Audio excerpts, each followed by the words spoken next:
There's no thing that isn't divine. Everything is divine, and I'm that. I'm not the body. I'm you guys, and I'm this thing, and I'm this thing. There's still ego there, but I'm finding that ultimately the freedom from it is something people are kind of hungry for.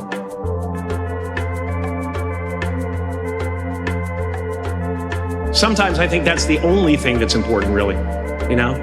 It's just letting each other know we're here. Reminding each other that we're part of a larger self. I used to think Jim Carrey is all that I was. Just a flickering light, a dancing shadow, the great nothing masquerading as something you can name.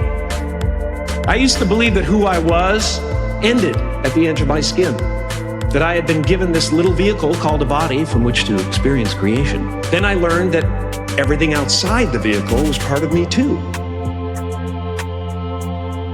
Our eyes are not viewers, they are also projectors that are running a second story over the picture that we see in front of us all the time.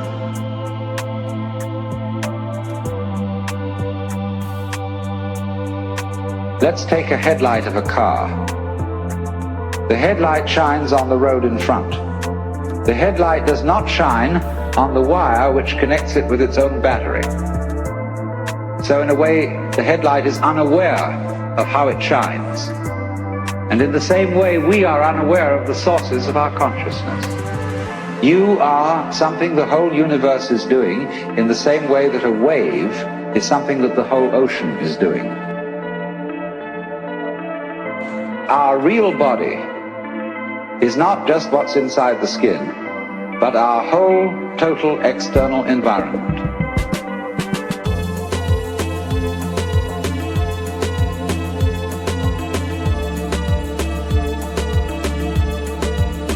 And if you become aware of that unknown self, the more you become aware of it, the more you realize that it is inseparably connected with everything else that there is. And that vast thing that you see far off, far off, far off with telescopes, and you look and look and look, one day you're going to wake up and say, why, that's me. And in knowing that, you see that you never die.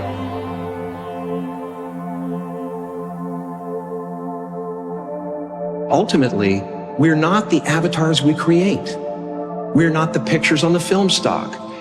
We are the light that shines through. All else is just smoke and mirrors, distracting, but not truly compelling.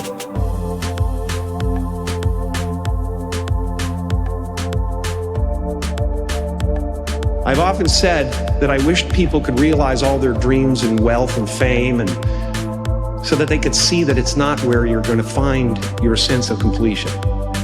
The imagination is always manufacturing scenarios, both good and bad, and the ego tries to keep you trapped in the multiplex of the mind. And if you listen to it, there will always be someone who's doing better than you. No matter what you gain, ego will not let you rest. It will tell you that you cannot stop until you've left an indelible mark on the earth, until you've achieved immortality. It's been part of the evolution of ego is to spend your first half of your life acquiring and adding, thinking you can add to yourself.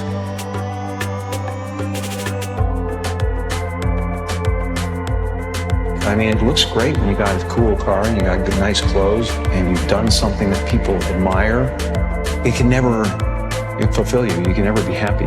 It's not where happiness comes from, and that there's no real you involved in the first place.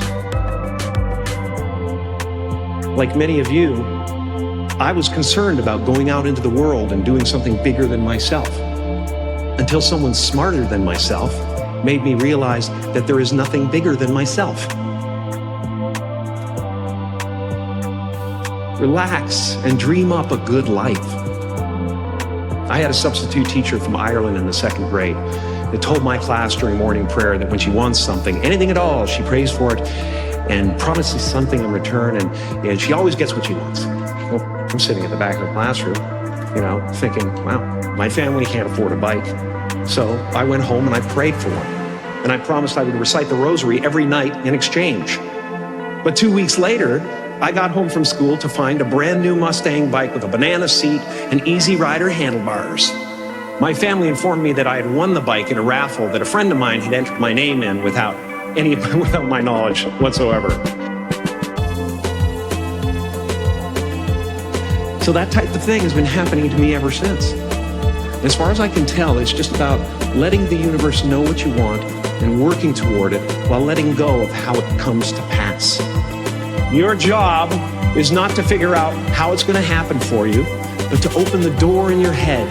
And when the door opens in real life, just walk through it. And when I say life doesn't happen to you, it happens for you, I really don't know if that's true. I'm just making a conscious choice to perceive challenges as something beneficial so that I can deal with them in the most productive way.